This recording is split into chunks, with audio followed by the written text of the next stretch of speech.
உண்மைக்காக குரல் கொடுக்கும் AN TV செய்தி சேனல். ஏஎன் டிவி மாலை 6 மணி செய்திகள். வாசிப்பது கீதா. காவல்துறைக்கு பொதுமக்கள் பாராட்டு. செங்கல்பட்டு மாவட்டம் மதுராந்தகம் நீதிமன்றம் அருகில் அய்யனார் கோவில் பகுதியில் புதியதாக தொடர் சிக்னல் லைட் அமைக்கப்பட்டுள்ளது. மதுராந்தகம் அருகே அய்யனார் கோவில் தேசிய நெடுஞ்சாலை ஜங்ஷன் அமைந்துள்ளது. இவ்வழியாக மதுராந்தகத்திலிருந்து கருணாகர விளாகம், மொரப்பாக்கம், கூடலூர், தண்டலம், பெரும்பாக்கம், கூடப்பாக்கம், எண்டத்தூர், உத்திரமேரூர், காஞ்சிபுரம் என 50க்கும் மேற்பட்ட கிராமங்களுக்கு செல்வோர் இச்சாலையை பயன்படுத்துகின்றனர். காலையில் பள்ளிக்கு செல்லும் குழந்தைகள், வேலைக்கு செல்பவர்கள், முதியோர்கள் என பலர் இச்சாலையை தினம் தினம் அச்சத்துடன் கடந்து செல்கின்றனர்.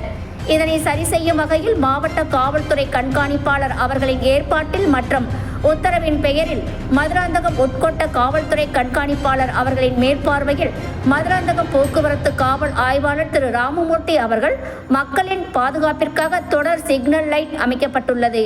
அய்யனார் கோவில் ஜங்ஷன் பகுதியில் அடிக்கடி விபத்து ஏற்படுகிறது. இதனை சரி செய்யும் வகையில் பொதுமக்களின் பாதுகாப்பிற்காக இந்த தொடர் சிக்னல் லைட் அமைக்கப்பட்டுள்ளது. இந்த தொடர் சிக்னல் லைட் முக்கிய நோக்கம் அதிவேகமாக வரும் வாகனங்கள் வேகத்தை கட்டுப்படுத்தி மெதுவாக செல்ல இந்த தொடர் சிக்னல் லைட் பயன்படுத்தப்படுகிறது. இவ்வித நன்மையை அளிக்கும் தொடர் சிக்னல் லைட் அமைத்து கொடுத்த காவல்துறைக்கும் பொதுமக்கள் அவர்களின் பாராட்டுகளையும் மனமார்ந்த நன்றிகளையும் தெரிவித்தனர். இச்செய்தியை தொகுத்து வழங்கியவர் செங்கல்பட்டு மாவட்டம் ஏஎன் டிவி செய்தியாளர் திரு கபீர். உடனுக்குடன் செய்திகளை அறிந்து கொள்ள ஏஎன் டிவி சேனல், இது உங்கள் சேனல்.